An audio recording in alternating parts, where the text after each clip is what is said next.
Hey guys, welcome back to the channel. I'm Callie, and with summer just around the corner, I wanted to go through my most anticipated summer releases. So I have a list here of book releases that are coming out between June and August.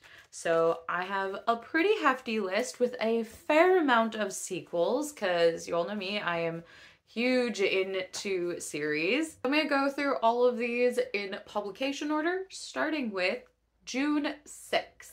And I've got two books for these, which are both romances and both sequels-ish.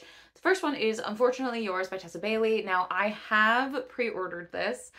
This is the companion novel in A Vine Mess, which is a companion to the book that she dropped in February, Secretly Yours. This follows the sister of the main male character from Secretly Yours. This is a marriage of convenience, and I think it's not quite enemies to lovers, but like adversaries to lovers. Grumpy Sunshine, those are the main tags that I've seen. I love Tessa Bailey's writing. I will read anything she writes. The second one is a legit sequel, and that is Royally in Trouble by Meghan Quinn. This is the sequel to Royally Not Ready, which is a dirty princess diaries. Girl finds out she's a princess and has to go to the country and learn about her culture, learn about her history, and prepare herself for the throne, all while falling for the guy who's teaching her all of this. So this is following after the events of book one.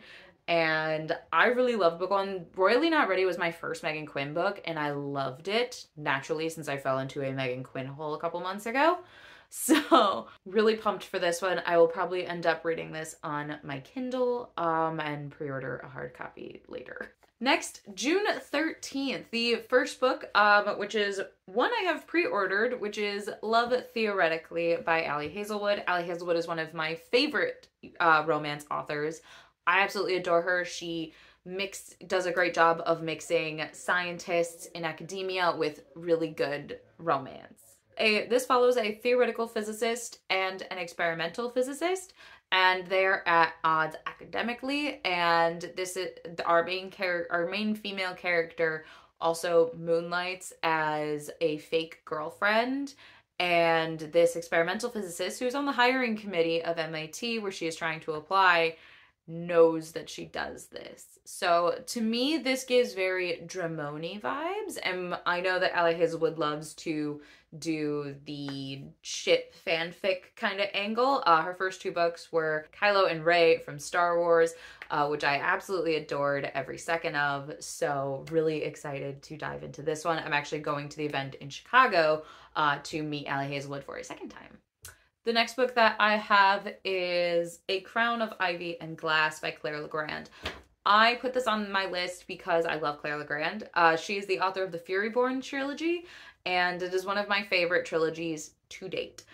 This is a new fantasy series by her, where we're following this girl whose family has been anointed by the gods. She has this facade that everything's together, her life is perfect, but she is deeply depressed, and because her family is not as perfect as it seems on the outside. There are so many things gone wrong. Her mother has abandoned them. Her sister is gone. Her father and her other sister are in this like blood feud, and she has no magic. So she figures out what's behind this blood feud, that it's this weird masked thing, dude. I have no idea. And the theory in her mind is slay this thing, slay the feud, everything goes back to normal. So she sets up on this mission, which I'm ready for this thing to be a dude that she falls for. I'm ready for really good mental health representation, because it sounds like depression is going to be a big heavy theme with it in this book, and I just am really excited to jump into another Clair Legrand book. Next I have Legends and Liars, which is the second book in the Echoes and Empires.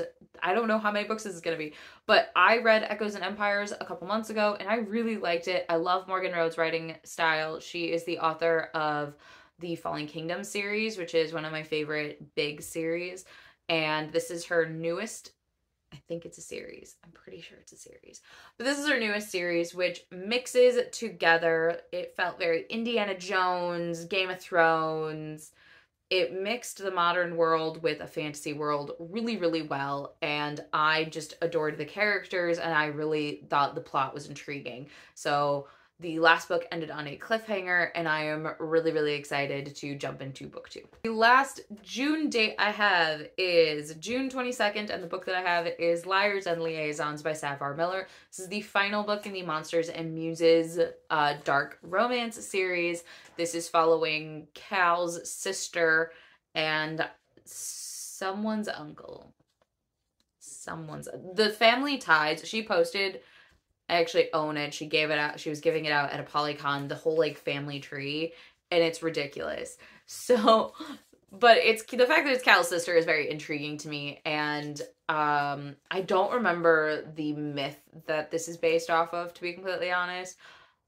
But I'm here for it. I love this series. It is dark, it is gritty, and it is a hell of a fun time. Moving into July, I've got 2 for the date of July 18th. The first one is Immortal Longings by Chloe Gong. I really like Chloe Gong's writing style. This is her newest fantasy series. It's an adult series. And this story is inspired by the Shakespeare play of Antony and Cleopatra. Chloe Gong really likes to play off of Shakespeare stories, her first big series being Romeo and Juliet, and I thought she handled it really well. I haven't seen any retellings or reimaginings of Antony and Cleopatra, which is supposedly one of, that's actually one of the few Shakespeare books I have not read. And it is supposedly one of the best love stories. Not even just Shakespeare, just the story of Antony and Cleopatra. So I'm really excited to see where she takes this and how the story goes, especially with a fantasy element to it. The next one is another one of my pre-orders, and that is A Soul of Ash and Blood by Jennifer L. Armentrout. This is the 5th book in the From Blood and Ash series. I love this series, and I will continue to read all the books that come out, obviously, since I have pre-ordered it. The next date for July I have is July 25th. The first one is one of my pre-orders, and that is A Game of Gods by Scarlett St. Clair. This is part of her Hades saga. So the way this series is kind of set up is you have the touch of parts and you have the game of parts. It is all the same story, but if it starts with a touch of, it's from Persephone's perspective. If it says a game of, it's from Hades' perspective. So this is Hades' perspective of A Touch of Malice. And I'm really excited. A Touch of Malice is probably my favorite in the entire series so far. I know there's one left, which I think is not, I don't think that's quite made it on this list, but A Touch of Chaos does come out this year.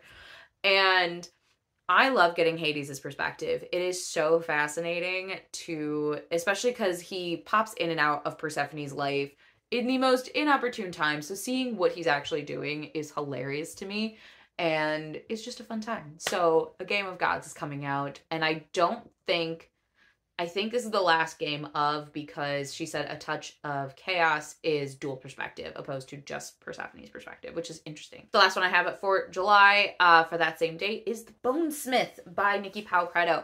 She's the author of the Crown of Feathers trilogy, which is one of the books that got me really back into reading. So I'm really excited that she has a brand new series coming out. This is a necromancy story, and I love a good necromancy story. They're really fun to play with because of the undead and all the taboos and all the magic that comes with it.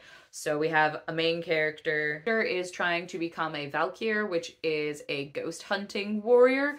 But due to being sabotaged, she fails her trial and is outcast from her entire family. But a prince or some noble house gives her a second chance to become a Valkyr. And I'm really excited to see, this whole series is called House of the Dead. And I love that. I'm intrigued already. And the way that this was pitched was Gideon the Ninth meets Game of Thrones White Walkers, and I am so intrigued as to how those are going to tie in together. Moving on to August, I have August 1st, and the first book that I have is Family Lore by Elizabeth Acevedo. I love Elizabeth Acevedo. Her writing is beautiful and poignant and just a joy to read. And this one has a little bit of magical realism, so we're following a family, and one of the women in this family can predict the date and time of someone's death, and she decides to gather the entire family for a living wake. And we're following different perspectives of family members as to why them trying to figure out why this relative has decided, has she seen her own death, someone else in the family, and it's a mix of this mystery of trying to figure out what's going on, as well as this family getting together and telling stories about their family lore. And I think that's such a really interesting story, and I'm intrigued as to the mystery, and I'm intrigued to see where this seer ability kind of came from and the lore of it. Next, for August 1st, I have A Crimson Fortress by Akshaya Raman. This is the second book in the Ivory Key duology. The Ivory Key was one of my favorite books last year. It followed four or five siblings. I need to reread it before this book comes out. But we followed these siblings as magic is drying up, and they go on one last mission to try and visit the well and replenish it. And you get all these perspectives of the siblings. It was one of the best written family dynamics I've ever read. And I just loved the twists and turns, the way the magic worked, the way the well worked. Everything was so fascinating. And I was really sad when this sequel got pushed, but it has a date for August, and I'm really pumped for it. Moving on to August 17th, I have Endless Terrors by KJ Sutton. This is the fifth book in the Fortuna Sworn series. I have slowly descended into madness with this series. I have finished the first two, and I have the third one all ready to go. And this series has consumed me, and I'm just... I pre-ordered this book because I know that I'm gonna want it. This is going to be a 6-book series, which makes me terrified because the last time I looked, the final book isn't due to come out until next December. So that's terrifying. But this is following this really intricate world of supernatural creatures and Fortuna, who is a nightmare, and her powers are so cool and fascinating, and I love every second of this series. The ending of the second book broke me a little bit, but I am fully invested, and I'm really excited for book 5. I think by the time this comes out, I will be ready to read it. So there's that. The last date that I have is a big one, and that is August 22nd. I've pre-ordered 3 out of 4 of these books, and 3 out of 4 of these books are sequels. So the first one being Foxglove by Adalyn Grace is the sequel to Belladonna, which follows a very Victorian society, but obviously add magic, and this girl has this relationship with death.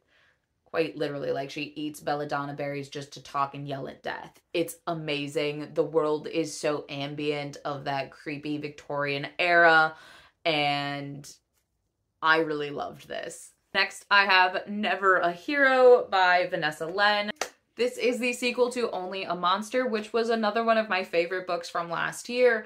This was a really cool urban fantasy with time travel magic. I loved the story. It reminded me a lot of the Shatter Me series, and I know that's like a weird take, but it gave me those same vibes with the 2 main characters. There was also this like endless loop kind of aspect to it, and I just found the entire story so intoxicating and fascinating. The last sequel I have on this list is The Lightstruck by Sunya. This is the sequel to The Darkening, which came out last year. Again, another favorite from last year. This was a really cool monsters constantly attacking our fortress kind of story, and our main characters trying to figure out why the monsters are attacking, what the monsters are, and the best ways to stop it. I found the magic to be really interesting, the relationships were really cool, and the world was so dark and creepy, and just overall just a fascinating world and story. The last one that I have, which is not a sequel, is The House of Marionne by Elle. I really like Elle's writing. She's the author of The Wings of Ebony, which is a book I really loved. I actually finally finished the duology earlier this year, and this is her newest fantasy. It is actually a romantic fantasy, so we're following a 17-year-old named Kel, who has a deadly magic and is now being hunted by assassins in a modern day. In order to hide, for some reason that I'm sure I will be privy to once I read it, she ends up hiding in this like high society debutante ball thing. and that is how she hides herself and protects her mother. So I'm really intrigued as to how this all comes together and will make our story. I assume we're gonna fall for whoever this boy is that we're debutanting with, or maybe it's very Bachelor-esque. I don't know. I just know that I love JL's writing style, so I'm excited to get my hands on her new fantasy series. And those are all the books that I'm really excited for. I have a ton of books for this year that I'm really excited for, and I feel like I haven't done an anticipated reads list in a while, and I love looking up the different books, and I always forget just the sheer amount of sequels. And I've actually been doing pretty good about keeping up with my sequels for the past like year or so. But yeah, there's still a couple that I'm very behind on. But that's okay, because they're series and I will eventually get to them, I swear. But that's gonna be it for today's video. Please like, comment, and subscribe to our channel. We post every Wednesday, Friday, with the occasional Sunday, and I will see you guys in our next video. Bye!